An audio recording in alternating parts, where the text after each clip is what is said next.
Bienvenue sur JK raconte une histoire où se déroulent des drames de la vie réelle. Installez-vous confortablement et savourez le récit d'aujourd'hui.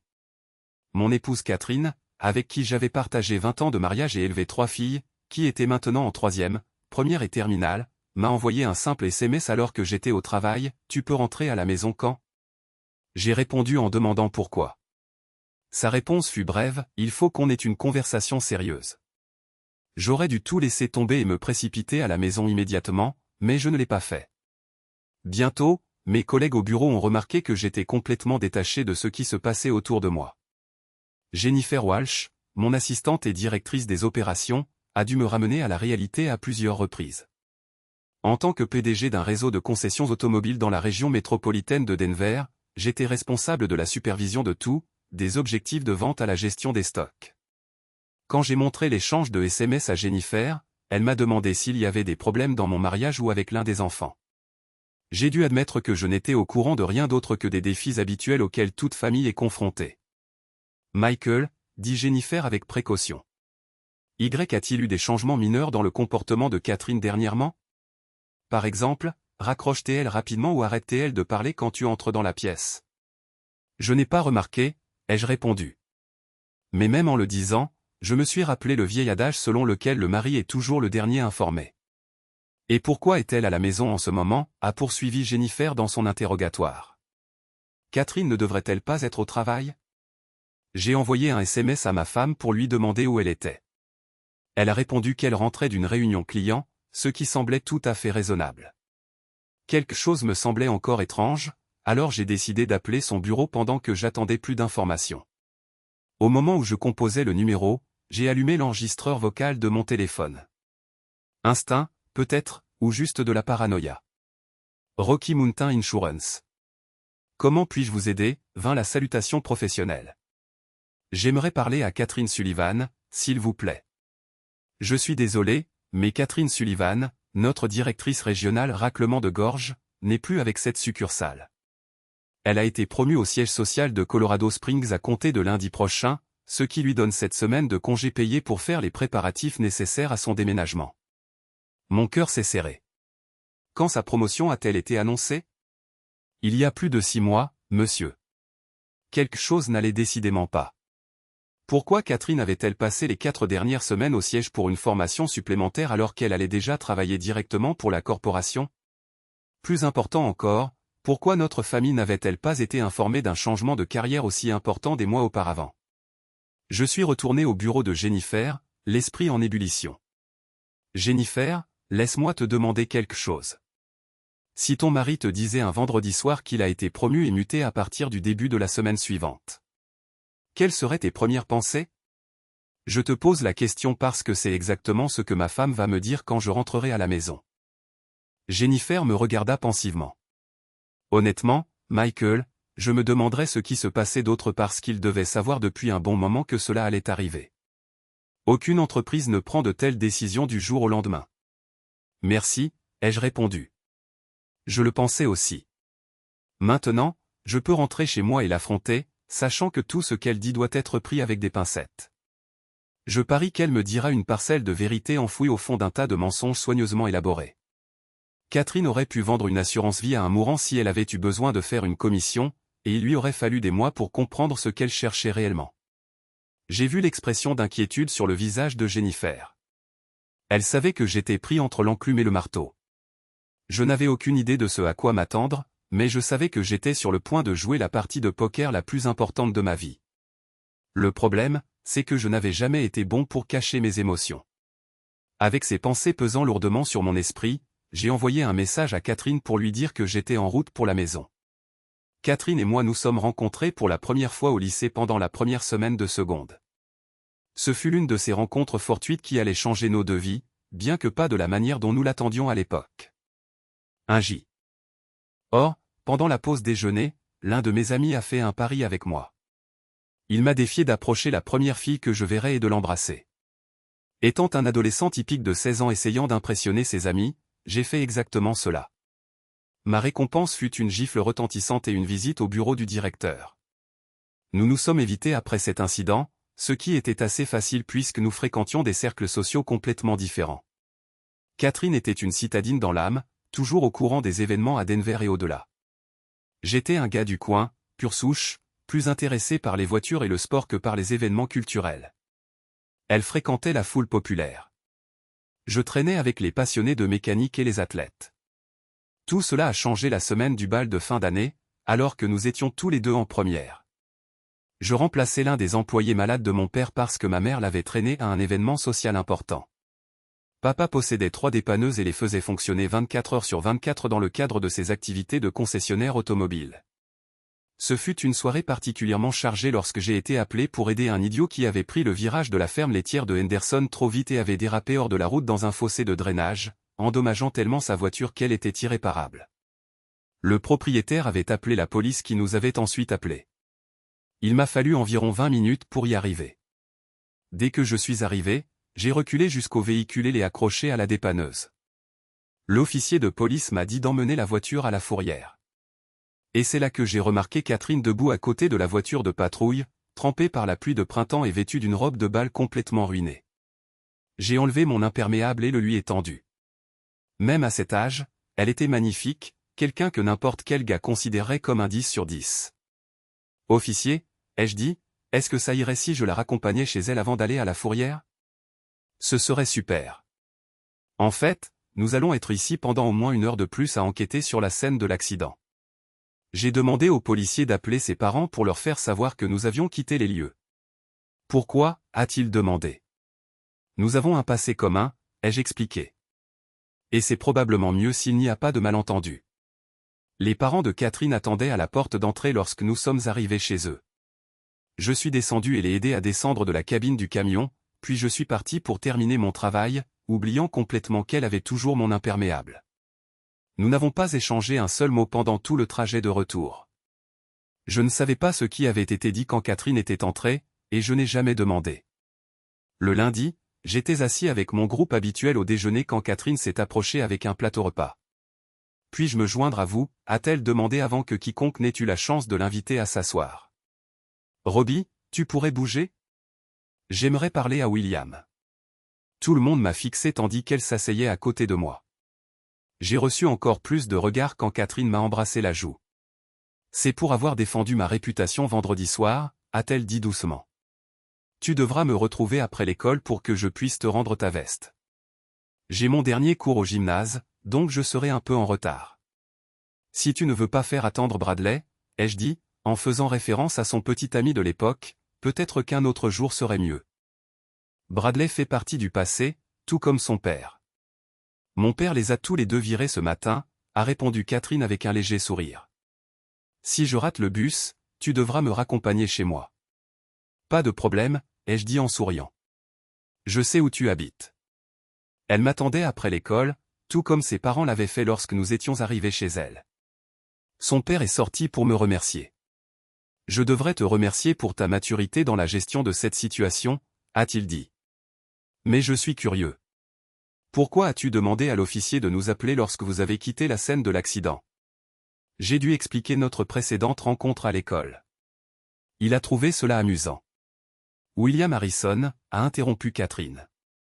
Je me suis complètement trompé à ton sujet pendant plus de 2 ans à cause de cet incident stupide. Maintenant, je me sens complètement idiote. Y a-t-il un moyen de me rattraper? Puis-je t'emmener au cinéma vendredi soir? Tu peux même choisir ce que nous verrons. À partir de ce moment, nous fûmes inséparables. Mes amis et moi avons vite appris que Catherine n'était pas la snob que nous avions imaginée. Au fait, on m'appelait William au lycée, mais j'ai commencé à utiliser mon deuxième prénom, Michael, lorsque je suis entré dans le monde des affaires. Cela sonnait plus professionnel pour traiter avec les clients et les fournisseurs. Après avoir obtenu mon diplôme du lycée, j'ai commencé à travailler pour mon père, apprenant le secteur automobile de fond en comble. J'ai commencé au service après-vente, suis passé aux ventes, et j'ai finalement appris tous les aspects de l'opération. Catherine a trouvé un emploi de commis chez Rocky Mountain Insurance et a gravi les échelons, suivant chaque cours en ligne et programme de certification que la direction recommandait.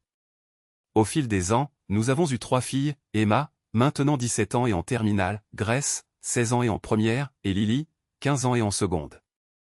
Jusqu'à récemment, je pensais que notre vie était plutôt bonne. Mon père m'avait progressivement permis de prendre en charge les opérations quotidiennes pendant qu'il se concentrait sur l'expansion de l'entreprise. Au cours des 20 dernières années, nous avions développé notre activité pour posséder 8 concessions à travers la région métropolitaine de Denver, ce qui signifiait que je passais la plupart de mon temps au bureau principal à gérer le travail administratif plutôt que d'être sur les terrains de vente.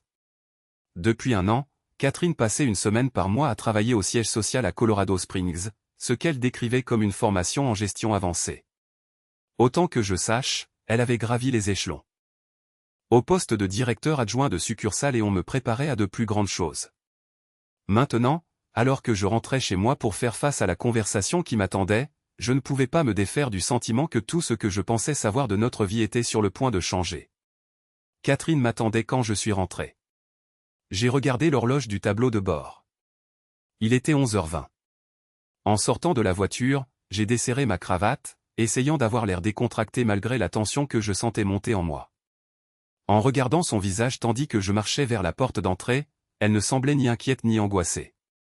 Au lieu de cela, elle paraissait calme, presque dans l'attente, comme si elle était sûre que j'accepterais tout ce qu'elle était sur le point de me dire. « Si je dois être à la maison pour la journée, ai-je dit, puis-je enlever mon costume et me détendre ? » « Cela va prendre du temps, tu devrais te changer, » dit Catherine. Après m'être mis en tenue décontractée, je suis sorti et j'ai dit « Bon, qu'est-ce qui se passe ?» Catherine m'a tendu plusieurs pages de mai.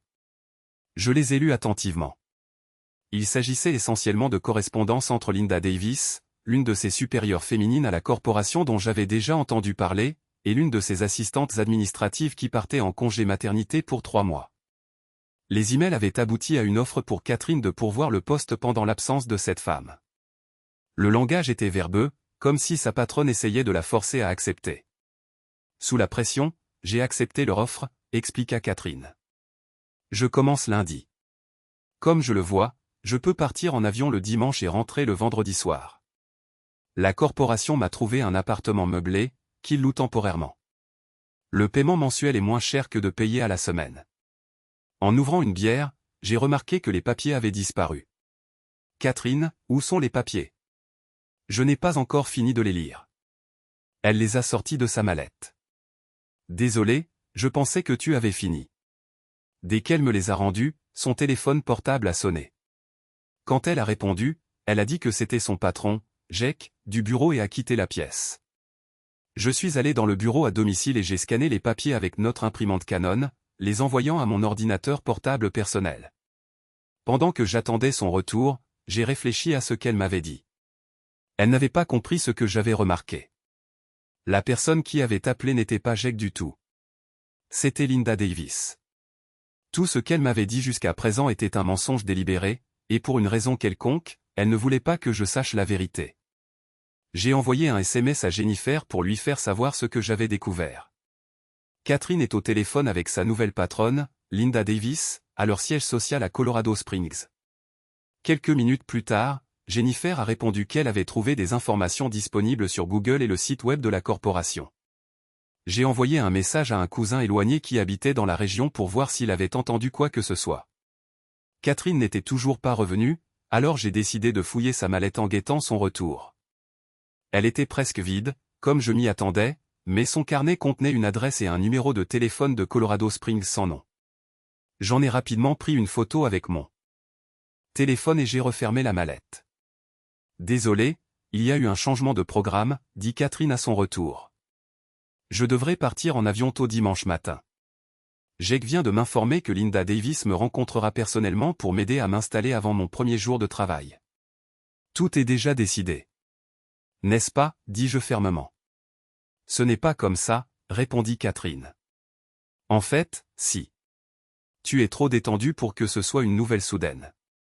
Il est clair qu'il y a quelque chose que tu ne me dis pas. Si c'était vraiment de dernière minute, tu serais paniqué. À ce moment-là, j'ai vu sur son visage une expression que je n'avais pas vue depuis de nombreuses années. La dernière fois qu'elle était apparue, c'était quand je lui avais dit que Stan Johnston prétendait qu'ils avaient une liaison et que notre deuxième fille n'était pas la mienne. Une fois cette histoire tirée au clair, nous avions appris qu'il essayait de nous extorquer de l'argent de famille. J'ai attrapé les clés de la voiture et me suis dirigé vers la porte. « Où vas-tu » demanda finalement Catherine, montrant de l'inquiétude. Récupérer nos filles pour qu'elles n'aient pas à rentrer à pied, ai-je crié en retour. Il m'a fallu 10 minutes pour arriver à l'école. Je me suis assis sur le parking, réfléchissant à ce qui venait de se passer. Catherine me mentait à propos de quelque chose d'important, et je devais découvrir de quoi il s'agissait avant qu'elle ne disparaisse à Colorado Springs. Quand j'ai récupéré les filles à l'école, j'ai décidé de ne rien dire encore de mes soupçons. Emma parlait de ses activités de fin d'année à venir. Grace se plaignait d'un examen de chimie. Et Lily était ravie d'avoir intégré l'équipe de basket junior. Je ne voulais pas gâcher leurs préoccupations adolescentes normales avec mes problèmes d'adulte. Pas encore. Quoi qu'il en soit, ce soir-là après le dîner, je me suis excusé pour passer quelques appels téléphoniques. J'ai commencé par appeler mon cousin à Colorado Springs. « Salut, Marc, c'est Michael. J'ai besoin de te demander quelque chose. Et ça reste entre nous pour l'instant. » « Bien sûr. Qu'est-ce qu'il y a? As-tu entendu parler de problèmes de gestion chez Rocky Mountain Insurance? Des rumeurs d'irrégularité ou de relations sur le lieu de travail? » Il y eut une pause. « C'est drôle que tu demandes ça. Ma voisine y travaille. Elle a mentionné des histoires avec un nouveau gars à la direction des ventes et l'une des directrices régionales. On dit qu'ils ont été assez évidents à ce sujet. Pourquoi? Mon cœur se serra. Je crois que cette directrice régionale pourrait être ma femme. Oh Michael, je suis désolé. Tu veux que je me renseigne plus discrètement? Oui, mais sois discret. J'ai besoin de faits, pas de commérages. Après avoir raccroché, j'ai appelé Jennifer chez elle. Michael, j'ai pensé à ta situation tout l'après-midi, dit-elle immédiatement. J'ai fait des recherches sur la structure d'entreprise de Rocky Mountain Insurance. Linda Davis n'est pas seulement la superviseure de Catherine. Elle est la vice-présidente des ressources humaines. Si elle est personnellement impliquée dans l'organisation du transfert de Catherine, cela suggère que cela remonte assez haut dans l'entreprise. À quoi penses-tu? Je pense que quelqu'un essaie de maîtriser une situation. Si Catherine et ce David Parker ont eu une liaison, et si cela affecte le lieu de travail, l'entreprise pourrait essayer de les séparer avant que cela ne devienne un problème plus important. Ou bien ils essaient de récompenser Catherine pour avoir gardé le silence sur quelque chose. C'est aussi possible. Dans tous les cas, le timing de tout cela, sa promotion, l'appartement meublé, l'attention personnelle de la VP des RH, tout suggère une gestion de crise. Je suis resté éveillé tard cette nuit-là à fouiller l'ordinateur portable de Catherine pendant qu'elle dormait. Je n'ai rien trouvé d'évident. Elle était trop intelligente pour laisser des preuves traîner. Mais j'ai remarqué que son historique de navigation avait été effacé à plusieurs reprises au cours des derniers mois, ce qui était inhabituel pour elle. Le lendemain matin, Catherine est partie tôt pour ce qu'elle a dit être un déjeuner d'adieu avec ses collègues de Denver. Dès qu'elle fut partie, j'ai rappelé le bureau de Rocky Mountain Insurance. « Bonjour, ici Michael Harrison, le mari de Catherine Sullivan. J'ai besoin de vérifier des informations concernant son transfert. Je suis désolé, monsieur Harrison, mais je ne peux pas discuter d'informations concernant nos employés avec des membres de leur famille. Je comprends, mais elle m'a demandé de l'aider à coordonner certaines logistiques. Pouvez-vous au moins me dire qui sera son superviseur direct au bureau de Colorado Springs? Ce serait David Parker, le directeur régional des ventes.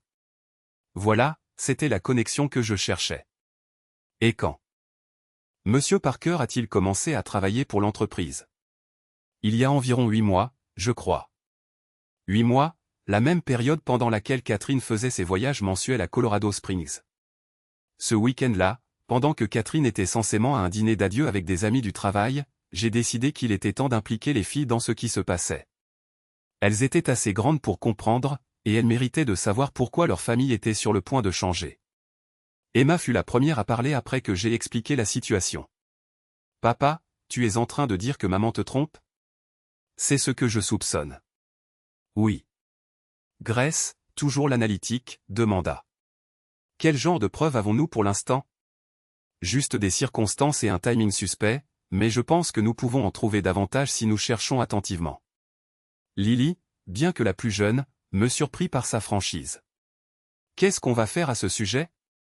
Nous allons découvrir la vérité. Et si votre mère nous a trompés, nous allons nous assurer qu'il y aura des conséquences. Emma sortit son ordinateur portable. Laisse-moi voir ce que je peux trouver sur les réseaux sociaux. En moins d'une heure, mes filles avaient découvert plus que ce que j'avais trouvé en plusieurs jours d'enquête. Elles ont trouvé la page Facebook de David Parker, qui le montrait à divers endroits de Denver au cours des 8 derniers mois, souvent les mêmes jours où Catherine était censée être à Colorado Springs pour une formation. « Papa, regarde ça », dit Grace, me montrant son téléphone. Le profil LinkedIn de maman indique qu'elle travaille avec des équipes interfonctionnelles dans le développement du leadership depuis 1 an. Mais le profil de David Parker le montre comme dirigeant exactement les mêmes programmes. Et regarde ça, ajouta Emma. L'Instagram de maman contient des photos de restaurants et d'événements autour de Colorado Springs, mais quand tu regardes les métadonnées, certaines d'entre elles ont en fait été prises à Denver. J'étais stupéfait par leur travail de détective, mais aussi fier. Mes filles faisaient preuve des mêmes compétences analytiques que j'utilisais dans les affaires, appliquées à la protection de notre famille.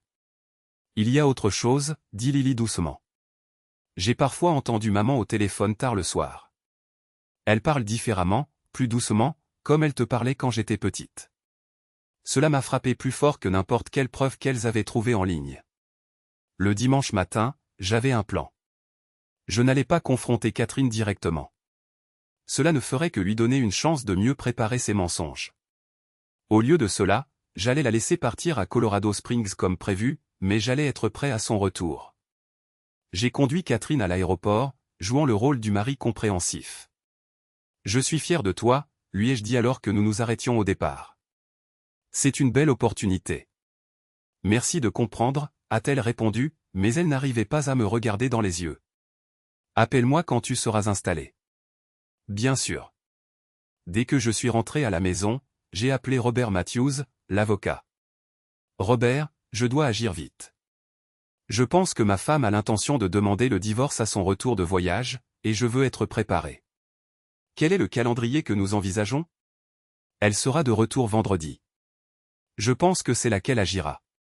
D'accord, voici ce que nous devons faire. Premièrement, documentez tout ce que vous avez trouvé jusqu'à présent. Deuxièmement, sécurisez vos actifs financiers, non pas pour les cacher, mais pour vous assurer qu'elles ne puissent pas vider les comptes pendant que vous réglez cela. Troisièmement, je vais demander à un enquêteur de faire des recherches rapides sur cette situation concernant David Parker. Pendant que j'étais au téléphone avec Robert, Emma est entrée dans mon bureau. « Papa, je pense que tu devrais voir ça. » Elle m'a montré son téléphone. C'était une photo postée sur le compte Instagram de David Parker ce matin-là. Un petit déjeuner pour 2 dans un restaurant de Colorado Springs avec la légende, la meilleure façon de commencer une nouvelle semaine. L'horodatage indiquait que cela avait été posté environ 1 heure auparavant. Emma a dit, l'avion de maman a atterri il y a 2 heures. Finit son histoire selon laquelle Linda Davis l'aide à s'installer.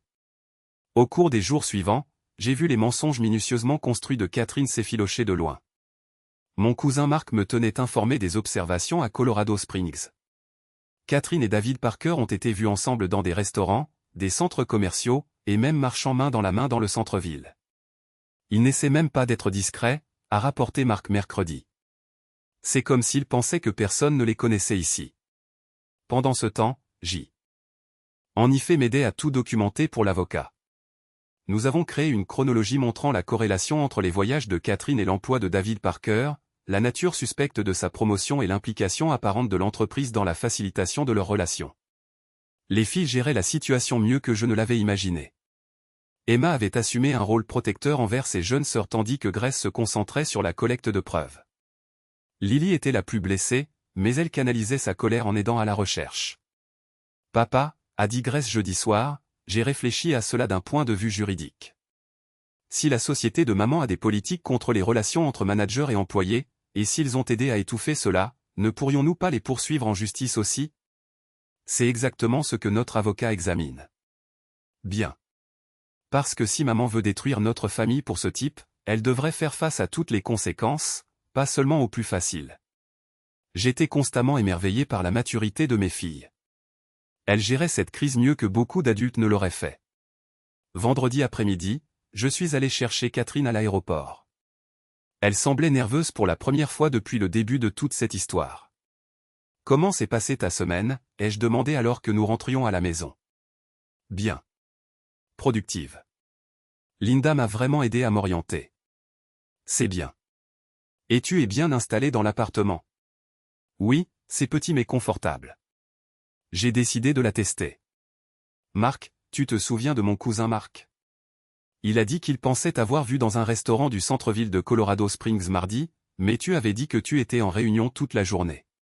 Catherine a hésité un instant de trop. Il a dû voir quelqu'un d'autre. J'étais définitivement en réunion. Bien sûr, mon erreur. Quand nous sommes arrivés à la maison, les filles attendaient dans le salon. Il y avait une tension dans l'air que Catherine ne pouvait manquer de ressentir. Comment s'est passée l'école cette semaine, a-t-elle demandé, mais sa chaleur habituelle était absente. Bien, a répondu Emma froidement. Bien, a ajouté Grace sans lever les yeux de son livre. Lily n'a pas répondu du tout. Catherine m'a regardé d'un air interrogateur, mais j'ai juste haussé les épaules. Elle s'inquiétait de ton absence. Ce soir-là, après le dîner, Catherine a demandé si nous pouvions parler en privé. Michael, j'ai beaucoup réfléchi cette semaine à notre conversation avant mon départ, à notre mariage, à notre avenir.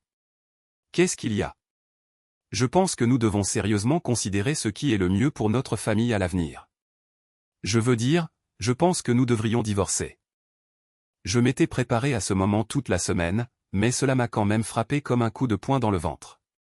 Catherine, d'où est-ce que ça vient? Je pensais que cette opportunité d'emploi était censée être bonne pour nous. Cela m'a fait réaliser que j'ai besoin de quelque chose de différent dans ma vie. Je ne suis pas heureuse, Michael. Je ne l'ai pas été depuis longtemps. Et tu penses que le divorce est la solution? Je pense que c'est la chose honnête à faire. Le mot « honnête » m'a presque fait rire étant donné tout ce que j'avais appris au cours de la semaine passée. Et les filles? Et notre vie ensemble? Les filles sont fortes. Elles s'adapteront. Et quant à notre vie ensemble, Michael, nous nous contentons de faire semblant depuis des années. Tu ne veux pas quelque chose de plus? J'ai regardé ma femme depuis 20 ans, la mère de mes enfants, la femme que je pensais connaître mieux que quiconque, et j'ai réalisé que je regardais une étrangère. En fait, Catherine, il y a quelque chose que je dois te dire. Je sais pour David Parker. La couleur a instantanément quitté son visage. Qu'est-ce que tu veux dire? Je veux dire, je sais que tu as une liaison avec lui depuis 8 mois. Je sais que tes sessions de formation à Colorado Springs étaient en réalité du temps passé avec lui. Je sais que l'entreprise a facilité votre relation en te mutant. Catherine s'est lourdement assise sur le canapé, les mains tremblantes. Pendant un long moment, elle n'a rien dit. Comment as-tu découvert ça, a-t-elle finalement murmuré. Est-ce que ça compte vraiment? La question est, allais-tu un jour me dire la vérité, ou allais-tu simplement demander le divorce et prétendre que c'était parce que nous nous étions éloignés? Catherine s'est mise à pleurer. Non pas les larmes manipulatrices auxquelles je m'attendais peut-être, mais les larmes de quelqu'un dont le monde soigneusement construit venait de s'effondrer. Michael, je n'ai jamais voulu que ça se passe comme ça, mais ça s'est passé comme ça. Tu as fait des choix, Catherine. Pendant 8 mois, tu as choisi de me mentir, à moi et à nos filles, chaque jour. Je sais, et je suis désolé, mais je l'aime, Michael. J'aime David d'une manière que je n'ai pas ressentie depuis des années. Alors, il s'agit d'amour. Tu as détruit notre famille par amour. J'ai détruit notre famille parce que notre mariage était déjà terminé et qu'aucun de nous ne voulait l'admettre. C'est là que tu te trompes. Notre mariage n'était pas terminé pour moi. Je pensais que nous traversions une période difficile. Mais je n'ai jamais cessé de t'aimer ou de croire en nous. Je ne peux pas continuer à faire semblant, Michael. Je ne peux pas continuer à te mentir, aux filles, à moi-même. Tu as 8 mois de retard pour cette honnêteté, Catherine. La conversation a duré 1 heure de plus. Catherine a expliqué comment la relation avec David Parker avait commencé innocemment, comment elle s'était transformée en quelque chose de plus, comment l'entreprise avait proposé la mutation comme un moyen d'être ensemble. Elle a parlé de se sentir piégée dans notre mariage, de vouloir retrouver la passion et l'excitation. J'ai tout écouté, mais je n'ai ressenti que déception et colère. Cette femme assise devant moi, confessant avoir détruit notre famille pour une romance au travail, n'était pas la femme que j'avais épousée. Que se passe-t-il maintenant? A-t-elle finalement demandé. Maintenant, tu vas devoir faire face aux conséquences de tes choix. Tu veux un divorce. Très bien, mais ce ne sera pas le processus facile et amiable que tu espérais. Tu as choisi David Parker plutôt que ta famille, et il y aura un prix à payer pour cela. Quand elle est finalement montée pour faire sa valise, les filles sont entrées dans le salon. Elle part ce soir? A demandé Emma. Oui, elle va rester chez tante Sarah le temps de voir ce qu'elle fait. Bien, a dit Grace. Je ne peux pas la voir en ce moment. Papa, a dit Lily doucement. Est-ce que ça va aller? J'ai serré mes 3 filles dans mes bras. Oui, mes chéries. Ça va aller. Alors que Catherine descendait sa valise, elle s'est arrêtée pour dire au revoir aux filles. Emma et Grace l'ont à peine remarqué. Lily l'a regardée dans les yeux et a dit « Je suis vraiment déçue de toi, maman. » Le week-end après le départ de Catherine a été surréaliste. En apparence, nos routines quotidiennes se sont poursuivies. Les filles avaient des devoirs. J'avais du travail à rattraper. Il y avait des tâches ménagères à gérer. Mais en dessous, nous digérions tous la réalité que notre famille avait fondamentalement changé. Le samedi matin, Emma m'a apporté un café pendant que je travaillais dans mon bureau. Papa, j'ai réfléchi à ce qui va se passer ensuite. Qu'est-ce que tu veux dire? Je veux dire légalement, financièrement, pour nous tous. J'étais surpris par sa franchise, mais aussi soulagé. Nous devions discuter de questions pratiques. Votre mère va probablement demander la moitié de tout ce que nous possédons. La maison, l'entreprise, les économies, les comptes de retraite. Tout est considéré comme un bien conjugal en vertu de la loi du Colorado, même si c'est elle qui a triché. Malheureusement, oui, le Colorado est un état de divorce sans faute, ce qui signifie que la raison du divorce n'affecte généralement pas la répartition des biens. Grace nous a rejoints dans le bureau. Cela semble injuste. C'est injuste, mais c'est la loi. Et nous, a demandé Lily depuis l'embrasure de la porte. Où allons-nous vivre? Devrons-nous la voir? Vous vivrez avec moi, en supposant que c'est ce que vous voulez. Quant à voir votre mère, ce sera en partie votre choix et en partie la décision du tribunal. Emma s'est assise en face de mon bureau. Papa, j'ai fait des recherches. Si l'entreprise de maman a des politiques contre les relations sur le lieu de travail et si elle a aidé à cacher ça, aidant à couvrir sa liaison avec David Parker, ne pourrions-nous pas les poursuivre pour quelque chose? Notre avocat examine cette possibilité. Dans certains États, on appelle cela l'aliénation d'affection, mais le Colorado ne reconnaît plus cette plainte. Et le droit du travail? Si David Parker a utilisé sa position pour faire promouvoir maman en échange d'une relation, n'est-ce pas du harcèlement sexuel ou un abus de pouvoir? J'ai regardé ma fille de 17 ans avec étonnement. C'est exactement ce que Robert est en train d'examiner. Et nous, demanda Grace. Pouvons-nous poursuivre pour détresse émotionnelle ou quelque chose comme ça? C'est possible. Si nous pouvons prouver que les actions de votre mère et les politiques de son entreprise vous ont directement nui en tant qu'enfant, il pourrait y avoir des motifs pour une plainte pour perturbation familiale. Lily, bien que n'ayant que 15 ans, posa la question la plus mature de toutes, « Papa, qu'est-ce que tu veux qu'il se passe? Tu veux que maman souffre, ou tu veux juste que nous soyons protégés? » J'y ai réfléchi un long moment. Je veux qu'il y ait des conséquences à ses choix, ma chérie. Je veux qu'elle comprenne que les actions ont des répercussions, mais surtout, je veux m'assurer que vous soyez toutes protégées financièrement, émotionnellement et légalement. Alors, assurons-nous que cela se produise, dit Emma avec détermination. Cet après-midi-là, j'ai appelé Robert pour le tenir informé de notre conversation. Vos filles semblent remarquablement matures, dit-il. Elles le sont. Elles sont aussi en colère et veulent la justice. Bien, parce que j'ai fait quelques recherches sur Rocky Mountain Insurance et David Parker. Il y a ici des éléments intéressants qui pourraient jouer en notre faveur. Quel genre d'éléments? Premièrement, le règlement intérieur de l'entreprise interdit explicitement les relations amoureuses entre supérieurs hiérarchiques et subordonnés sans divulgation au RH. Deuxièmement, David Parker est marié. Sa femme a demandé le divorce il y a 2 mois, invoquant l'adultère.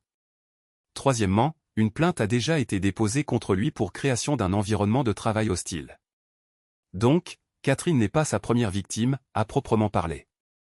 Et si l'entreprise était au courant de ses comportements et a quand même muté Catherine, elle pourrait être tenue responsable d'avoir facilité le harcèlement au travail. Qu'est-ce que cela signifie pour nous? Cela signifie que nous pourrions poursuivre Catherine et son employeur. Et si nous pouvons prouver que la négligence de l'entreprise a contribué à la destruction de votre famille, nous pourrions être en mesure de réclamer des dommages et intérêts bien au-delà des règlements de divorce typiques. Pour la première fois depuis le début de ce cauchemar, j'ai eu l'impression que nous pourrions enfin avoir un certain levier.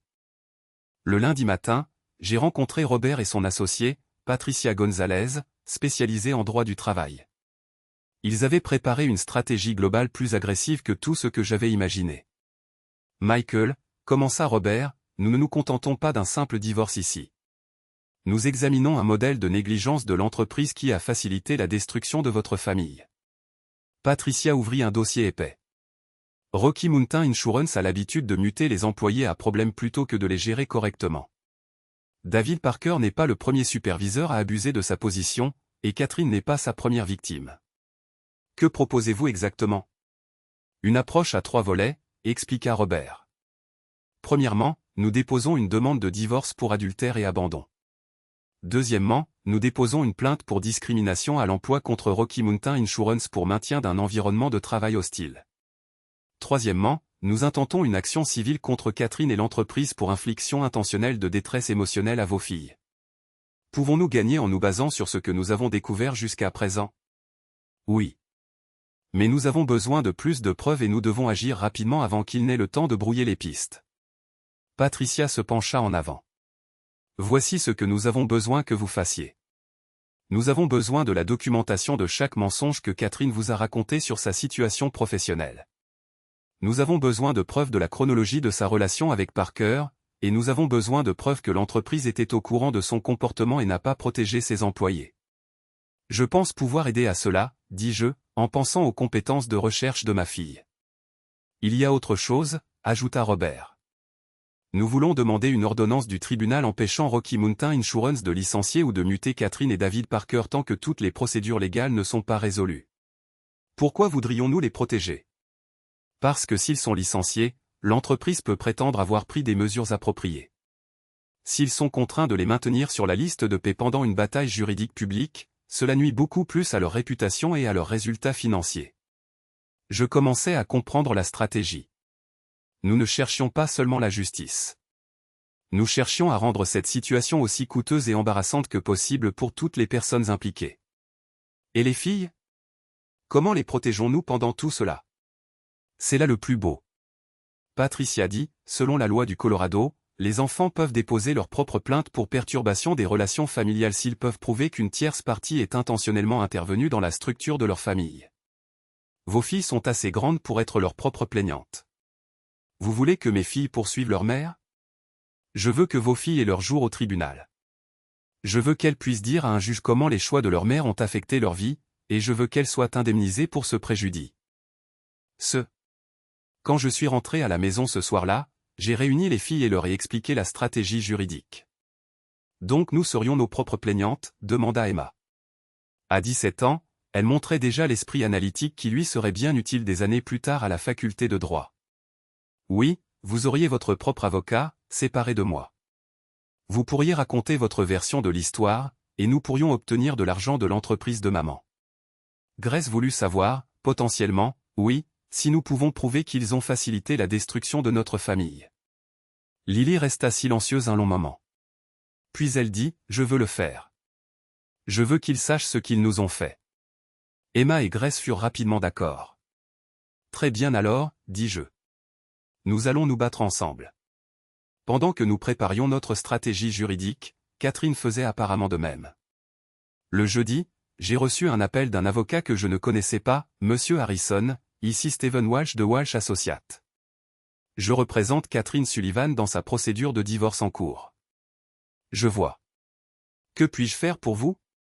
Ma cliente souhaiterait organiser une rencontre pour discuter d'une résolution amiable de vos problèmes conjugaux. Une résolution amiable? Monsieur Walsh, votre cliente a eu une liaison pendant 8 mois et a ensuite menti à ce sujet. Je ne suis pas sûr à quel point cela va être amiable. Néanmoins, elle estime qu'il serait dans l'intérêt de tout d'éviter une bataille judiciaire contentieuse. Dites à votre cliente que si elle veut discuter de quoi que ce soit, elle peut m'appeler directement. Nous sommes mariés depuis 20 ans. Elle n'a pas besoin d'un avocat pour me parler. Ce soir-là, Catherine a effectivement appelé. Michael, il faut qu'on parle de la façon dont nous allons gérer cela. Je pense que nous le gérons très bien. Mon avocat dit que tu as posé beaucoup de questions sur ma situation professionnelle. Pourquoi impliques-tu mon travail dans nos problèmes personnels? Parce que c'est à ton travail que tu as rencontré ton amant. C'est là que tu m'as menti pendant des mois. C'est pertinent.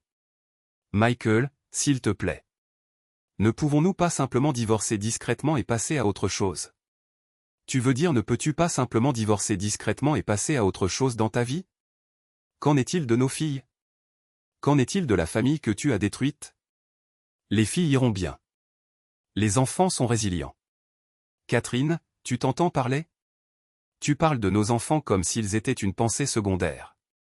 Ce n'est pas ce que je voulais dire. C'est exactement ce que tu voulais dire.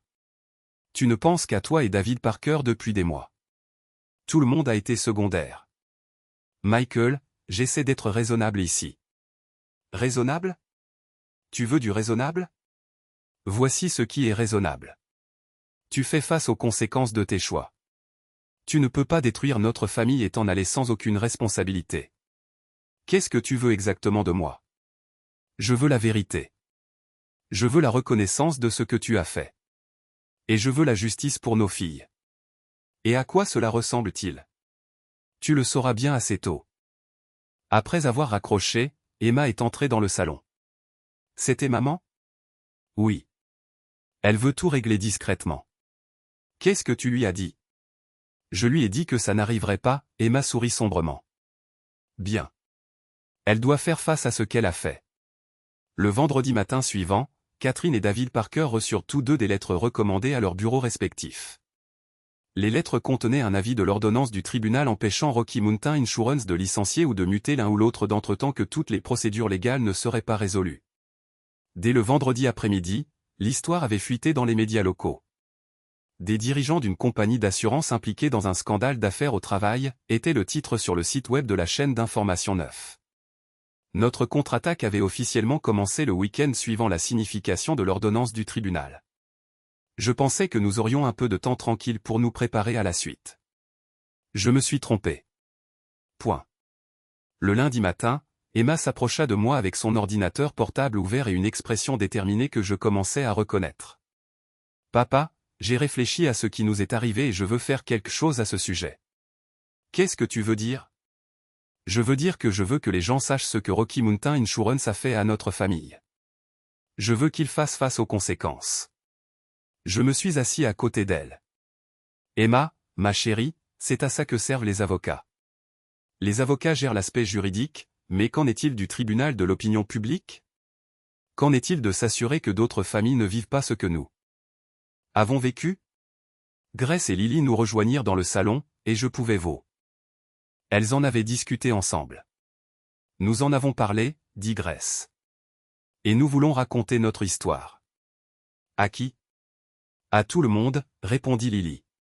Aux médias, à Internet, à quiconque voudra écouter. J'étais partagé entre la fierté du courage de mes filles et la peur pour leur vie privée. Les filles, une fois que cela sera rendu public, il n'y aura pas de retour en arrière possible. Cela vous suivra pendant des années. Tant mieux, dit Emma fermement. Que cela nous suive. Que les gens sachent que nous sommes la famille qui a tenu tête à la corruption d'entreprise et qui a gagné. Cet après-midi-là, nous avons rencontré Karen Wilson, la conseillère scolaire qui était devenue bien plus qu'une conseillère professionnelle pour notre famille au cours des derniers mois. Ce qui avait commencé comme des réunions sur le bien-être émotionnel des filles avait progressivement évolué vers une amitié plus profonde et récemment, vers quelque chose qui semblait pouvoir devenir plus. Elle avait une idée à la fois brillante et terrifiante. Et si nous contrôlions le récit dès le début? Karen suggéra, au lieu d'attendre que les journalistes déterrent l'histoire et risquent de la rapporter de travers, et si nous la racontions nous-mêmes? Comment suggérez-vous de faire cela? Karen ouvrit un nouveau compte de messagerie sur son ordinateur. Nous envoyons les documents judiciaires à toutes les grandes organisations de presse de Denver, accompagnés d'une déclaration des filles expliquant ce que cette affaire signifie pour elles. C'est un grand pas, dis-je. Oui, c'en est un, acquiesça Emma. Mais je suis prête à le franchir. 2 heures plus tard, Karen avait dressé une liste de 26 organisations de presse et rédigé un email avec pour objet, 3 adolescentes s'attaquent à l'Amérique des grandes entreprises. L'email contenait des copies de nos plaintes juridiques contre Rocky Mountain Insurance, David Parker et Catherine, ainsi qu'une déclaration écrite par Emma au nom des 3 filles. « Êtes-vous sûr de vouloir faire ça ?» demandai-je une dernière fois. « Papa, » dit Emma. « Nous avons déjà perdu notre vie privée. Nous avons déjà perdu notre vie de famille normale. Au moins de cette façon, nous pouvons nous défendre. » Karen cliqua sur « Envoyer » et nous avons regardé les emails partir vers les organisations de presse à travers le Colorado. « Combien de temps avant que ça n'éclate ?» demandai-je. « Compte tenu du fonctionnement des cycles d'information, » répondit Karen. « Probablement ce soir. » Elle avait raison. À 18h ce soir-là, mon téléphone sonnait constamment. À 19h, des cars de reportage étaient garés devant l'école des filles. À 20h, Karen m'appela pour me dire que 3 équipes de tournage étaient arrivées à l'école et demandaient des interviews. « Nous devons gérer ça maintenant, » dis-je aux filles. « Êtes-vous prêtes ?»« Nous sommes prêtes, » dit Emma, parlant au nom des 3 sœurs. Nous nous sommes rendus à l'école où Karen nous attendait dans son bureau. À travers les fenêtres, nous pouvions voir les équipes médiatiques installer leur équipement. « Rappelez-vous, » dis-je à mes filles, « vous n'avez qu'une seule chance de faire une première impression. Faites en sorte qu'elle compte. » Nous sommes sortis par l'entrée principale ensemble, et j'ai immédiatement entendu quelqu'un parmi la foule de journalistes dire « C'est le père ». Emma s'avança et nous nous sommes tous tenus à ses côtés. La vue de 4 personnes présentant un front uni sembla organiser le chaos et les journalistes se rangèrent rapidement. « Je ne ferai qu'une seule déclaration au nom de notre famille », annonça clairement Emma. « Tant que l'affaire judiciaire ne sera pas terminée, nous ne donnerons pas d'interview et ne répondrons pas aux questions. Dites-moi quand vous êtes prête. » Les équipes médiatiques mirent leurs caméras en marche et lui firent signe de commencer. Ma famille et moi avons découvert que ma mère, Catherine Sullivan, menait une double vie depuis au moins 8 mois. La question que nous devions tous nous poser était de savoir quelle vie était réelle et laquelle était fausse. Il est clair qu'elle ne pouvait pas être honnête avec nous 4 sur ce qui se passait réellement dans sa vie personnelle et professionnelle. Emma fit une pause et je la vis rassembler ses forces pour ce qui allait suivre. Cela nous a forcés à enquêter et nous avons découvert qu'elle vivait à temps partiel à Colorado Springs avec un homme nommé David Parker, dans ce qui semble être une relation amoureuse. Ils ont tous 2 publiquement reconnu leur relation par le biais de publications sur les réseaux sociaux que nous avons transmises au tribunal. Les journalistes étaient complètement silencieux, suspendus à chaque mot. Cela soulève de sérieuses questions. Ma mère a-t-elle été promue à cause de sa relation avec David Parker? Rocky Mountain Insurance était-elle au courant de cette relation et l'a-t-elle facilitée? Et si oui, combien d'autres familles ont été détruites par des politiques d'entreprises similaires? La voix d'Emma s'affermit tandis qu'elle continuait. Nous avons appris que David Parker n'est pas seulement l'amant de ma mère, mais aussi son supérieur direct et un directeur régional chez Rocky Mountain Insurance. Cela nous amène à nous demander si ma mère a obtenu sa promotion grâce à ses qualifications professionnelles ou en raison de sa relation personnelle avec son patron. Les questions soulevées par Emma étaient dévastatrices, et je voyais les journalistes prendre frénétiquement des notes. Nous, les 3 sœurs, avons convenu que, d'après ce que nous avons appris, la femme que nous connaissions sous le nom de Catherine Sullivan, notre mère, n'existe plus. Cette nouvelle version de Catherine Sullivan nous est inconnue et le restera. C'est pourquoi la situation que mademoiselle Sullivan et monsieur Parker ont créée va être portée devant les tribunaux. Nous nous sommes retournés à notre voiture, laissant les médias digérer ce qu'ils venaient d'entendre. J'éprouvais des sentiments mitigés, de la fierté pour le courage et l'éloquence de ma fille, combinée à la stupéfaction de voir à quel point elle avait anéanti toute possibilité pour Catherine de jamais reconstruire sa réputation. Alors que nous rentrions chez nous, chacun de nous était perdu dans ses propres pensées. Ce qu'Emma avait fait était brillant, mais c'était aussi définitif. Il n'y aurait pas de retour en arrière possible à partir de là. L'histoire explosa dans les nouvelles locales cette nuit-là et devint régionale dès le lendemain matin. Dès mardi après-midi, elle était devenue nationale. La combinaison de la corruption d'entreprise, des liaisons sur le lieu de travail et des adolescents qui se battaient contre des adultes qui les avaient trahis était irrésistible pour les producteurs d'informations. Le cours de l'action de Rocky Mountain Insurance commença à chuter immédiatement. Les agences locales furent inondées d'appels de clients exigeant l'annulation de leur police. Les émissions de débat économique commencèrent à discuter des dommages causés par le procès et le cours de l'action de la société chuta de 15% au cours des 2 premiers jours. Pendant ce temps, Catherine tentait désespérément de me joindre.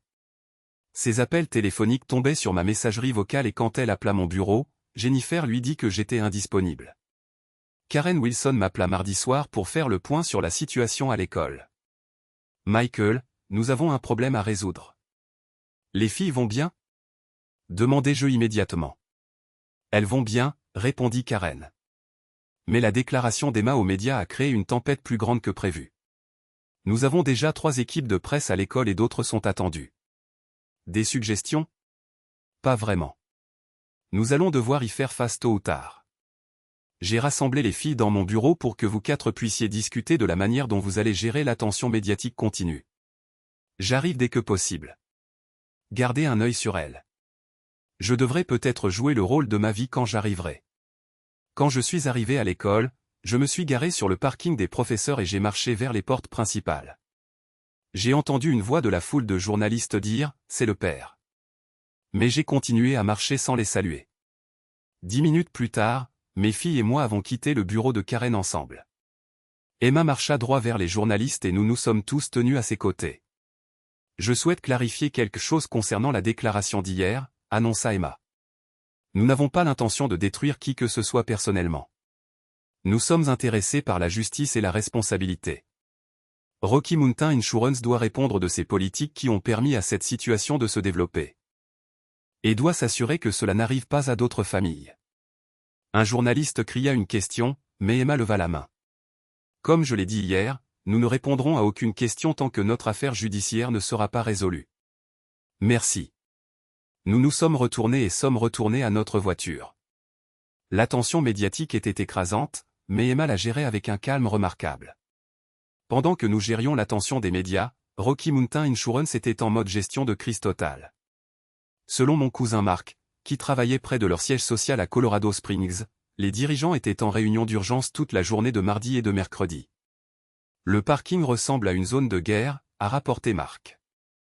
Des gardes de sécurité partout, des cars de reportage alignés dans la rue, et chaque dirigeant que je reconnais a l'air de ne pas avoir dormi depuis des jours. J'ai appris par mon voisin que le PDG était arrivé hier du siège social de Dallas.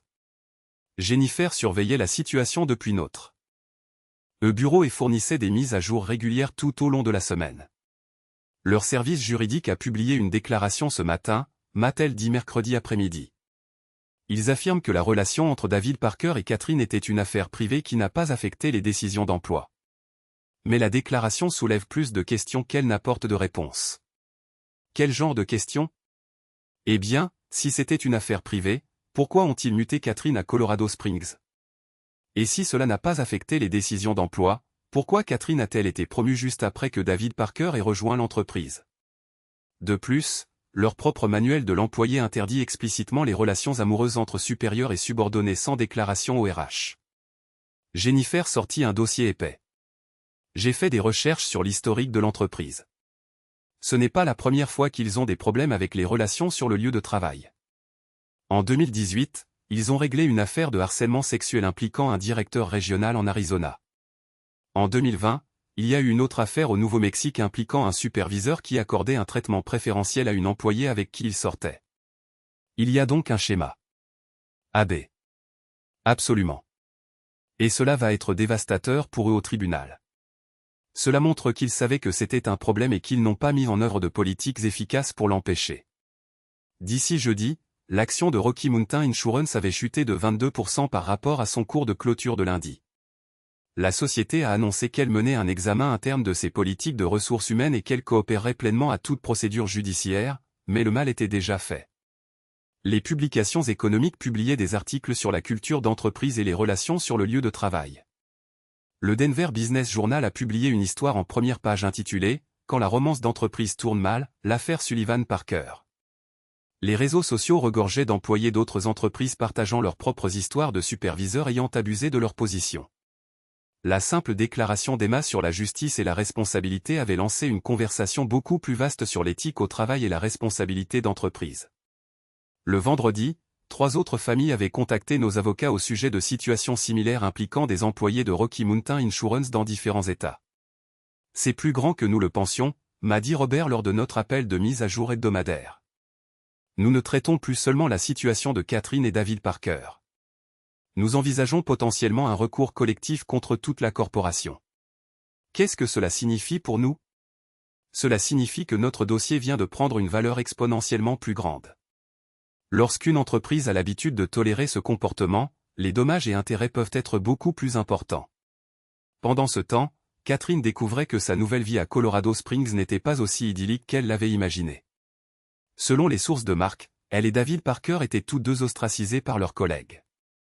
L'appartement meublé que l'entreprise avait fourni n'était plus disponible, et ils luttaient pour trouver un logement dans une ville où leur histoire avait fait la une. La rumeur dit que David Parker ne peut pas trouver un autre emploi dans l'industrie de l'assurance, a rapporté Mark. Et Catherine a été vue dans 3 agences d'emploi temporaires différentes cette semaine. J'ai ressenti un mélange complexe d'émotions en entendant parler de leurs difficultés. Une partie de moi était satisfaite qu'il y ait des conséquences à leurs actions. Mais une autre partie de moi, celle qui avait aimé Catherine pendant 20 ans, était triste que cela en soit arrivé là. Pendant que nous menions notre bataille publique, les coups personnels s'accumulaient sur plusieurs fronts. Les filles recevaient à la fois du soutien et des critiques à l'école, et l'attention constante des médias nous affectait tous. Emma était devenue une sorte de célébrité dans son lycée. On lui avait offert des bourses d'études de 2 universités qui voulaient qu'elle étudie le droit, et plusieurs groupes de défense l'avaient contactée pour lui demander de prendre la parole lors de conférences sur la responsabilité d'entreprise. Mais l'attention n'était pas entièrement positive. Certains élèves à l'école pensent que nous sommes trop durs avec maman, m'a dit Emma un soir. Ils disent que les familles devraient régler les choses en privé. Que leur dis-tu? Je leur dis que maman a eu 8 mois pour régler les choses en privé et qu'elle a choisi de nous mentir à la place. Je leur dis que certaines choses sont plus grandes que de simples problèmes familiaux. Que ce que Rocky Mountain Insurance a fait affecte aussi d'autres familles. Grace faisait face à ses propres défis. Ses amis les plus proches l'avaient soutenue, mais elle luttait contre la pression scolaire de sa première année de lycée tout en faisant face aux questions constantes sur notre situation familiale. Je n'arrive pas à me concentrer sur mes devoirs de calcul quand les journalistes appellent la maison tous les soirs, s'est-elle plainte. Et certains de mes professeurs me demandent sans cesse comment je tiens le coup, comme si j'étais une sorte de victime. Je ne veux pas être traité différemment à cause de ce que maman a fait. Lily, bien qu'étant la plus jeune, gérait la situation avec une résilience remarquable. Son entraîneur de basket-ball était devenu un mentor important, l'aidant à canaliser sa colère et sa frustration dans ses performances sportives. Mais même elle avait ses moments difficiles. Je rêve sans cesse de maman, a-t-elle avoué un soir après une journée particulièrement difficile. Dans mes rêves, elle n'est jamais partie et nous sommes toujours une famille normale. Puis je me réveille et je me souviens qu'elle nous a préféré David Parker, et je me mets à nouveau en colère. L'attention constante des médias transformait aussi de simples activités comme faire les courses ou aller au restaurant en de véritables productions. Nous devions planifier nos itinéraires avec soin pour éviter les zones où des journalistes pouvaient nous attendre. Les filles ne pouvaient pas sortir avec des amis sans craindre d'être suivies par des photographes. Le plus douloureusement, nous luttions tous avec la réalité que notre maison familiale ne nous semblait plus être un foyer. Chaque pièce contenait des souvenirs de Catherine, et l'attention médiatique rendait toute intimité impossible.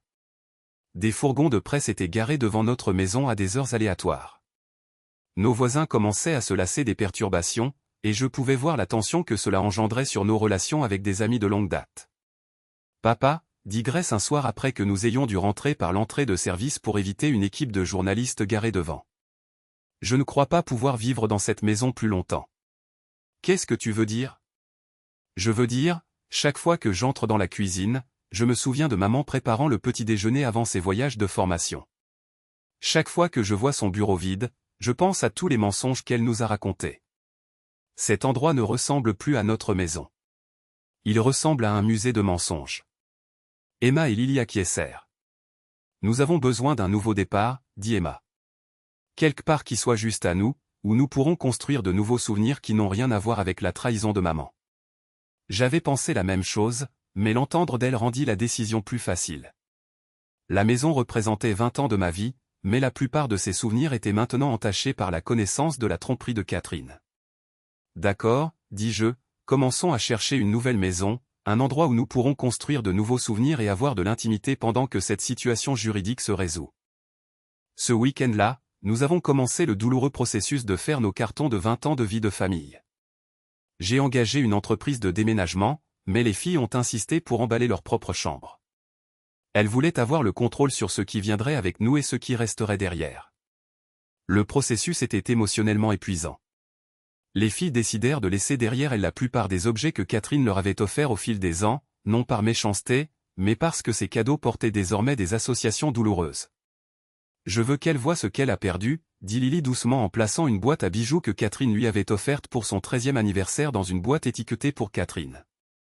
Je veux qu'elle comprenne que ses choix ont des conséquences.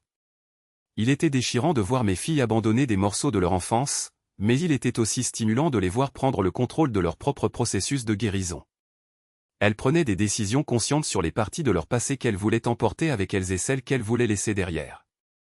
Emma a trouvé un album photo rempli de vacances en famille et de matins de Noël. Elle s'est assise sur son lit pendant près d'une heure, le parcourant page par page. Ces photos donnent l'impression qu'elles sont d'une famille différente, dit-elle finalement. Comme si elles représentaient des gens que je connaissais mais que je ne connais plus. Veux-tu garder l'album? Je veux garder certaines des photos de nous les filles avec toi, mais je ne veux aucune photo de maman. Elle n'était pas vraiment là de toute façon. Elle faisait semblant d'être là pendant qu'elle planifiait sa stratégie de sortie. Grace avait une approche différente. Elle a méthodiquement examiné chaque objet dans sa chambre, créant 3 piles, à garder, à donner et à laisser pour maman. Sa décision me semblait aléatoire, mais quand j'ai posé des questions sur son processus, elle a expliqué sa logique. Si c'est quelque chose qui ne concerne que moi, comme mes livres ou mes fournitures d'art, je le garde. Si c'est quelque chose que maman m'a donné et que j'ai vraiment aimé avant de connaître ses mensonges, je le donne pour que quelqu'un d'autre puisse en profiter sans les associations négatives. Si c'est quelque chose qui me rappelle spécifiquement sa trahison, je le laisse derrière moi. À la fin du week-end, nous avions réduit 20 ans de possessions accumulées à ce qui pouvait tenir dans un camion de déménagement. Tout ce qui restait était soigneusement organisé dans des cartons étiquetés soit pour Catherine, soit pour la charité. En regardant notre maison vide, j'ai ressenti un mélange de tristesse et de soulagement. Nous laissions derrière nous l'espace physique où notre famille avait grandi, mais nous laissions aussi derrière nous les mensonges et la tromperie qui avaient rendu cet espace oppressant. 2 semaines après le début de la tempête médiatique, nos avocats nous ont appelés avec des nouvelles importantes. Patricia Gonzalez m'a appelé un vendredi matin avec des informations qui étendraient notre dossier bien au-delà de ce que nous avions initialement imaginé. Michael, nous devons nous rencontrer dès que possible. Notre enquête sur Rocky Mountain Insurance a découvert quelque chose d'important. Je me suis rendu immédiatement à leur bureau, emmenant Jennifer avec moi pour me soutenir.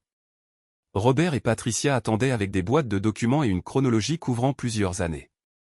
Ce que nous avons découvert, commença Patricia, c'est que la situation avec Catherine et David Parker fait partie d'un schéma de comportement beaucoup plus vaste chez Rocky Mountain Insurance. Elle a étalé une série de graphiques montrant les transferts d'employés, les promotions et les déclarations de relations au cours des 5 dernières années.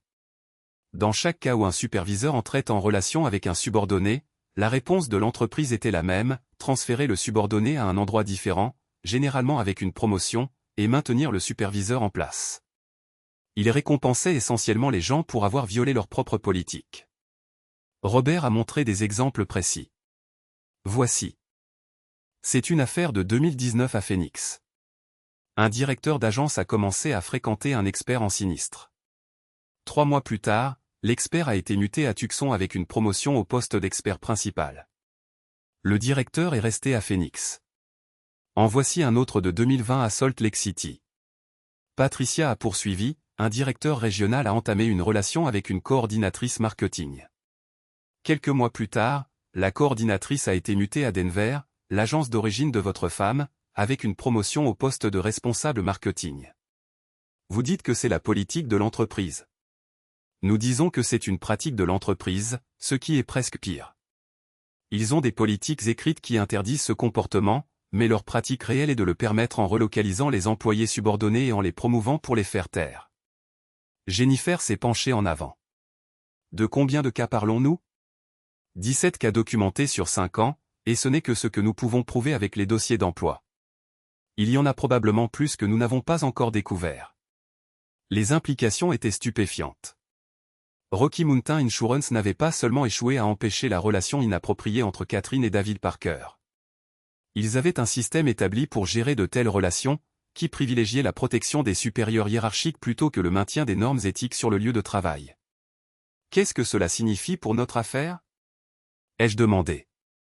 Cela signifie que nous ne poursuivons pas seulement pour ce qui est arrivé à votre famille, a expliqué Robert.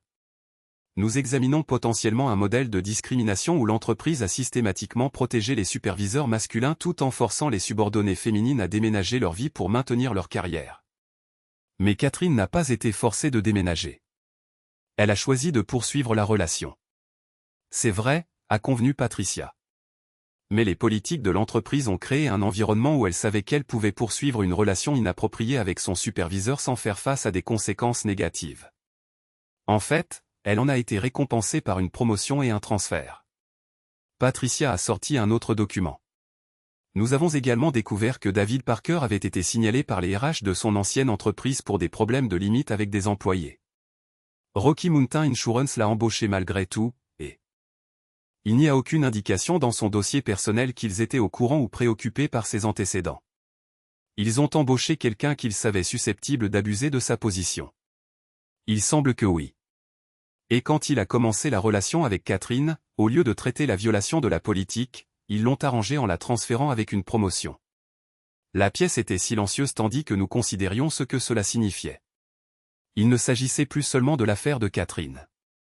Il s'agissait d'une entreprise qui avait créé un système permettant et protégeant les prédateurs sur le lieu de travail. Nous devons contacter les autres familles, ai-je dit finalement. C'est déjà fait, a répondu Robert. 12 des 17 cas que nous avons identifiés ont accepté de se joindre à un recours collectif. Le total des dommages potentiels s'élève maintenant à des dizaines de millions. Qu'en est-il de Catherine et David Parker? Comment cela les affecte-t-il? Catherine devient à la fois une victime et une coupable. Patricia a expliqué qu'elle avait été victimisée par une politique d'entreprise qui l'avait forcée à choisir entre sa carrière et le maintien de limites appropriées, mais qu'elle est également responsable d'avoir choisi de vous mentir, avouer à vos filles, sur ce qui se passait. Et David Parker. Il fait face à de potentielles accusations criminelles pour fraude, car il a utilisé sa position dans l'entreprise pour organiser le transfert et la promotion de Catherine en échange de faveurs personnelles. L'entreprise essaie de prendre ses distances avec lui. Mais ils ne peuvent échapper au fait qu'ils ont créé le système qui a permis son comportement. Ce soir-là, j'ai expliqué les nouveaux développements aux filles. Leur réaction était complexe. Elles ont été confortées dans leur conviction que ce qui était arrivé à notre famille était mal. Mais elles étaient aussi accablées par l'ampleur de la corruption que nous avions découverte. Alors, maman n'était pas la seule, demanda Grace. Non, elle ne l'était pas. Ces autres femmes ont vécu des situations similaires. Mais elle a été la seule à mentir à sa famille à ce sujet pendant 8 mois, a dit Emma fermement. Ce que l'entreprise a fait était mal, mais maman a quand même choisi de nous tromper. Allons-nous rencontrer les autres familles? Lily a voulu savoir. Certaines d'entre elles probablement. Nos avocats pensent qu'il serait puissant d'avoir toutes les familles affectées présenter un front uni. Ce week-end-là, nous avons assisté à la première réunion de ce qui allait être connu sous le nom de Coalition des familles des montagnes rocheuses. 13 familles se sont réunies dans la salle de conférence de notre cabinet d'avocats pour partager leurs histoires et coordonner notre stratégie juridique. Les similitudes étaient frappantes. Dans chaque cas, un superviseur masculin avait commencé une relation inappropriée avec une subordonnée féminine. Dans chaque cas, l'entreprise avait réagi en transférant la femme, généralement avec une promotion qui faisait que le déménagement semblait être une avancée de carrière. Dans chaque cas, les familles des employés affectés avaient été tenues dans l'ignorance des véritables raisons des transferts. Mais notre cas était unique à un égard important. Nous étions la seule famille à avoir riposté publiquement. Les autres familles avaient accepté leur situation en silence, en supposant que les relations sur le lieu de travail étaient une affaire privée qui ne les concernait pas. Quand j'ai vu votre fille aux informations, a dit Maria Santos, dont la mère avait été transférée d'Albuquerque à Phoenix dans des circonstances similaires, j'ai su que ce qui était arrivé à notre famille n'était pas normal. Ce n'était pas seulement de la malchance ou une coïncidence. Cela faisait partie d'un schéma. La réunion était émotionnellement difficile, mais aussi galvanisante. Nous n'étions pas seuls dans ce que nous avions vécu, et ensemble, nous avions le pouvoir de forcer des changements qui protégeraient d'autres familles de traverser ce que nous avions traversé. 3 semaines après la formation de la Coalition des familles des montagnes rocheuses, nous avons décidé de faire une pause dans les procédures judiciaires et l'attention médiatique pour une sortie familiale normale. Karen Wilson était devenue une partie régulière de nos vies, offrant à la fois un soutien émotionnel aux filles et de la compagnie pour moi. elle a suggéré que nous allions prendre un brunch dominical dans un restaurant familial de l'autre côté de la ville, espérant éviter l'attention des médias qui nous suivaient. Nous devons sortir de la maison et être simplement une famille normale pendant quelques heures, a dit Karen tandis qu'elle aidait Grace à choisir une tenue qui n'attirerait pas l'attention. Nous nous sommes rendus dans un petit restaurant dans un quartier de Denver où nous étions moins susceptibles d'être reconnus. Les filles étaient de bonne humeur, riant et plaisantant comme elles ne l'avaient pas fait depuis des mois.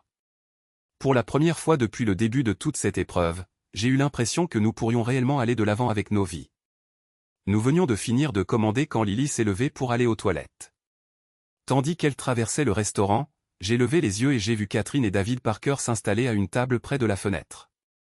Ils ne nous avaient pas encore vus, et j'essayais de décider si nous devions partir immédiatement lorsque Lily est passée devant leur table en revenant des toilettes. Catherine a levé les yeux et a immédiatement reconnu sa plus jeune fille.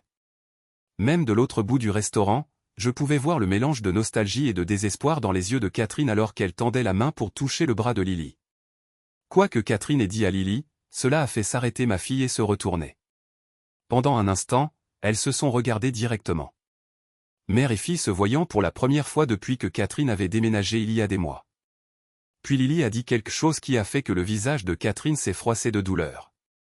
Lily est revenue rapidement à notre table, les yeux remplis de larmes. « Qu'est-ce qui s'est passé ?» a demandé Emma immédiatement. « Maman m'a demandé si elle me manquait », a dit Lily doucement, essayant de ne pas attirer l'attention des autres clients du restaurant. Elle a dit qu'elle nous manquait chaque jour et qu'elle voulait rentrer à la maison. « Qu'est-ce que tu lui as dit ?» a demandé Grace. Je lui ai dit que si elle nous manquait vraiment, elle ne nous aurait pas menti pendant 8 mois. Je lui ai dit que les gens qui aiment leur famille ne la détruisent pas pour quelqu'un d'autre. Pendant que Lily parlait, Catherine a commencé à se lever de sa table, ayant apparemment l'intention de venir vers nous. La situation était sur le point de s'aggraver dans un lieu très public, risquant de créer un autre spectacle médiatique. Karen, qui observait attentivement la situation, a pris une décision rapide. Elle s'est penchée et m'a donné ce qui ne pouvait être décrit que comme un baiser très public, très passionné. Le message était clair. Michael Harrison passait à autre chose dans sa vie, et Catherine Sullivan n'était plus pertinente pour l'histoire de notre famille. Le geste a eu l'effet escompté. Catherine s'est arrêtée net, nous a fixé un instant, puis est retournée à sa table. Je pouvais voir David Parker essayer de la calmer alors qu'elle commençait à pleurer. « On peut partir maintenant ?» a demandé Emma doucement. « Oui » ai-je dit. « Rentrons à la maison. » Alors que nous nous dirigions vers notre voiture, j'ai remarqué que David Parker semblait mal à l'aise et gêné par la situation. Il n'arrêtait pas de regarder autour de lui dans le restaurant, apparemment inquiet que quelqu'un ne les reconnaisse et ne crée un autre incident médiatique. « Papa » a dit Grace une fois que nous étions en sécurité dans la voiture. « Les voir ensemble comme ça, ils n'ont pas l'air heureux. »« Qu'est-ce que tu veux dire ?»« Je veux dire, maman avait l'air désespérée et lui avait l'air de souhaiter être n'importe où ailleurs. Ils n'ont pas l'air d'être des gens amoureux. Ils ont l'air de gens qui ont fait une terrible erreur et ne savent pas comment la réparer. » Emma a hoché la tête en signe d'accord. Peut-être que la réalité de ce qu'ils ont fait les frappe enfin. C'est une chose d'avoir une liaison quand c'est excitant et secret. C'en est une autre de vivre avec les conséquences quand tout le monde sait ce que vous avez fait. Quand nous sommes rentrés à la maison, Lily était inhabituellement silencieuse. Finalement, elle est venue me voir et a posé une question qui la tracassait. « Papa, penses-tu que maman regrette ce qu'elle a fait ? » Je pense qu'elle regrette les conséquences de ce qu'elle a fait, mais je ne sais pas si elle regrette les choix eux-mêmes. Quelle est la différence ? J'ai réfléchi à la manière d'expliquer cela à ma fille de 15 ans. Regretter les conséquences, c'est être désolé d'avoir été pris et que les choses ne se soient pas passées comme prévu. Regretter ses choix, c'est comprendre que ce que tu as fait était mal et souhaiter avoir pris des décisions différentes. Lequel penses-tu qui s'applique à maman ? Je pense que ta mère découvre que la vie qu'elle croyait vouloir n'est pas aussi merveilleuse qu'elle l'espérait. Mais je ne sais pas si elle comprend vraiment à quel point elle nous a tous fait du mal. Ce soir-là, Karen et moi avons parlé de cette rencontre pendant que les filles faisaient leurs devoirs. « Comment la trouvais-tu » demanda Karen. Honnêtement, elle avait l'air perdue. Comme quelqu'un qui avait fait exploser toute sa vie et commençait tout juste à comprendre ce qu'elle avait abandonné. « As-tu pitié d'elle » J'ai examiné la question attentivement. J'ai pitié de la paix. Personne qu'elle était autrefois. La femme que j'ai épousée il y a 20 ans et qui n'aurait jamais menti à ses enfants ou détruit sa famille pour quelqu'un d'autre. Mais je n'ai pas pitié de la personne qu'elle a choisi de devenir. Et David Parker? Il ressemblait à quelqu'un qui commençait à réaliser que gagner Catherine avait un prix qu'il n'avait pas envisagé. C'est une chose d'avoir une liaison avec une femme mariée. C'en est une autre d'être responsable de la destruction d'une famille et de devoir ensuite vivre avec la femme dont on a contribué à ruiner la vie. Penses-tu qu'ils resteront ensemble? Je ne sais pas. Mais je ne pense pas que ce qu'ils ont soit assez fort pour survivre à tout ce qui s'est passé. Ils ont bâti leur relation sur des mensonges et la tromperie. Ce n'est pas une base solide pour un partenariat durable. La rencontre avait été difficile pour nous tous, mais elle avait aussi été clarifiante. Voir Catherine et David Parker ensemble, mal à l'aise et malheureux, nous a rappelé que notre décision de riposter avait été la bonne. Ils vivaient avec les conséquences de leur choix. Tout comme nous apprenions à construire une nouvelle vie basée sur l'honnêteté et l'intégrité. 3 semaines après la déclaration d'Emma aux médias, nos avocats nous ont appelés avec des nouvelles importantes. Rocky Mountain Insurance voulait régler toutes les réclamations contre eux. David Parker et Catherine en dehors du tribunal. De quel genre de règlement parlons-nous? J'ai demandé à Robert, pour toi, ils offrent 1,8 million de dollars. Pour chacune des filles, ils offrent 400 000 $ plus les frais de scolarité à l'université. Et pour Catherine, elle recevrait la moitié des biens matrimoniaux, comme l'exige la loi du Colorado, mais elle renoncerait à toute demande de pension alimentaire ou de soutien continu. Et David Parker? Il a été licencié et fait face à ses propres défis juridiques. Son ex-femme le poursuit pour fraude et Rocky Mountain Insurance affirme qu'il a violé leur politique d'éthique. J'ai convoqué une réunion de famille ce soir-là pour discuter de l'offre de règlement. C'est beaucoup d'argent, dit Emma. Mais est-ce suffisant pour compenser ce qu'ils nous ont fait? L'argent ne peut pas réparer ce qui s'est passé, répondit Grace. Mais cela peut nous aider à construire un meilleur avenir. Lily, comme d'habitude, posa la question la plus directe. Cela les fera-t-il admettre qu'ils avaient tort? Le règlement inclurait une déclaration publique de Rocky Mountain Insurance reconnaissant que leur politique n'avait pas réussi à protéger notre famille. Robert avait expliqué, ce n'est pas un aveu de culpabilité complet, mais c'est proche. Après de longues discussions, nous avons décidé d'accepter le règlement. Il ne s'agissait pas d'argent. Il s'agissait d'obtenir la reconnaissance que ce qui nous était arrivé était injuste et de veiller à ce que d'autres familles soient mieux protégées à l'avenir. Le règlement a été finalisé 6 semaines après la première déclaration d'Emma aux médias.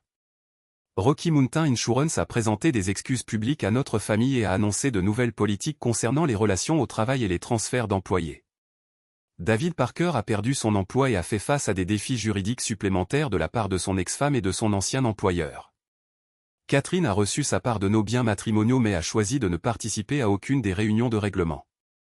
Selon nos avocats, elle et David Parker avaient déménagé dans une autre partie du Colorado où ils tentaient de reconstruire leur carrière et leurs relations loin de la région de Denver où tout le monde connaissait leur histoire. Penses-tu qu'ils resteront ensemble? Me demanda Grace un soir. Je ne sais pas, chérie, mais ce n'est plus notre préoccupation.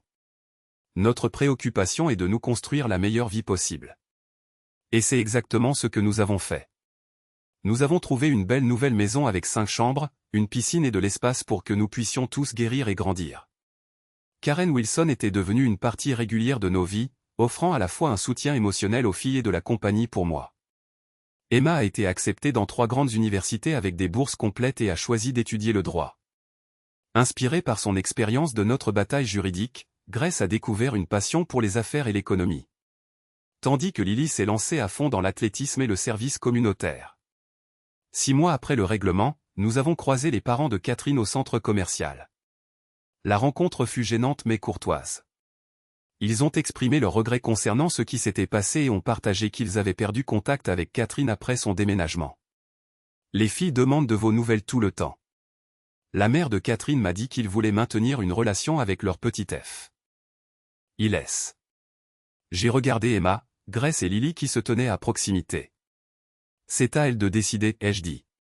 Elles sont assez grandes pour prendre leurs propres décisions concernant les relations familiales. Les filles ont choisi de maintenir un contact limité avec leurs grands-parents maternels, mais ont clairement indiqué qu'elles n'étaient pas intéressées par la reconstruction d'une relation avec Catherine. 1 an après la fin de notre bataille juridique, j'étais assis sur la terrasse arrière de notre nouvelle maison, regardant les filles nager dans la piscine et rire ensemble. Karen était à côté de moi, lisant un livre et levant occasionnellement les yeux pour sourire à quelque chose que les filles faisaient. « Penses-tu qu'elles vont s'en sortir ?» demanda Karen. « Elles vont faire plus que s'en sortir » ai-je répondu. « Elles vont être extraordinaires. »« Et toi ?»« Je vais plus que bien » lui ai-je dit. « Je vis enfin une vie honnête. » Ce soir-là, Emma s'est approchée de moi avec une lettre qu'elle avait reçue. « C'est de maman » dit-elle simplement. « Tu veux la lire ?» Je l'ai déjà fait. Elle dit qu'elle est désolée et qu'elle veut reconstruire notre relation. Qu'en penses-tu? Emma resta silencieuse un long moment. Je pense que certaines choses ne peuvent pas être réparées, papa. Je pense que certains choix ont des conséquences qui durent éternellement. Je pense que le pardon est possible, mais pas toujours la confiance. C'est très sage. Tu nous as montré que nous ne devions pas accepter que les gens nous traitent mal, même si ces gens sont censés nous aimer. En regardant mes 3 filles, confiantes, fortes et n'ayant pas peur de se défendre, je savais que la trahison de Catherine nous avait tous changés. Les professeurs de droit d'Emma avaient utilisé notre affaire comme exemple de stratégie juridique et de gestion médiatique efficace. 3 ans après notre victoire juridique, Emma était en 2e année de droit, Grace, en dernière année de lycée, prévoyait d'étudier le commerce, et Lily, en 2e année, était devenue une leader au sein du gouvernement étudiant. Karen et moi nous étions fiancés l'année précédente, et elle était devenue la figure maternelle qui manquait à mes filles. La maison qui avait été notre foyer familial, l'endroit où Catherine avait mené sa double vie et fait ses plans pour nous quitter, avait été vendue à David Parker et Catherine après qu'ils aient décidé de rester dans la région de Denver. Il semblait, d'une certaine manière, approprié qu'ils se retrouvent avec les restes de la vie qu'ils avaient détruite. Rocky Mountain Insurance avait subi des réformes majeures de ses politiques de ressources humaines et avait été présenté dans des publications commerciales comme une étude de cas sur la manière dont la culture d'entreprise pouvait soit soutenir, soit nuire aux familles des employés. Les professeurs de droit d'Emma avaient utilisé notre affaire comme exemple de stratégie juridique et de gestion médiatique efficace. Mais peut-être le résultat le plus significatif fut la façon dont notre histoire avait inspiré d'autres familles confrontées à des trahisons similaires. Nous recevions régulièrement des lettres de personnes qui avaient trouvé le courage de lutter contre la corruption au travail ou l'infidélité conjugale grâce à ce que nous avions accompli. « Regrettes-tu jamais d'avoir rendu tout si public ?» ai-je demandé à Emma un soir alors que nous nous préparions pour sa remise de diplôme universitaire. « Jamais, répondit-elle sans hésitation. Ce que nous avons fait a compté, non seulement pour nous, mais pour tous ceux qui viendront après nous. Ta mère a essayé de me contacter à nouveau la semaine dernière. Je lui ai dit qu'elle voulait assister à ta remise de diplôme. Emma y réfléchit un instant. Que lui as-tu dit? Je lui ai dit que c'était ton accomplissement et que tu devais décider qui allait le célébrer avec toi. Je ne la veux pas là, papa. Il s'agit de la famille que nous avons construite après son départ, pas de la famille qu'elle a détruite quand elle n'a pas pu être honnête avec nous. Alors que je regardais Emma traverser la scène pour recevoir son diplôme de droit, avec Karen, Grace et Lily qui l'encourageaient depuis le public, je pensais à quel point nos vies avaient changé. Nous avions commencé comme victimes de la tromperie d'une autre personne et étions devenus des défenseurs de l'honnêteté, de la responsabilité et de la justice. Catherine avait voulu réécrire son histoire de vie sans considérer le coût pour tous les autres. Au lieu de cela, elle nous avait donné l'opportunité d'écrire une histoire complètement nouvelle. Une histoire où nous étions les héros de nos propres vies.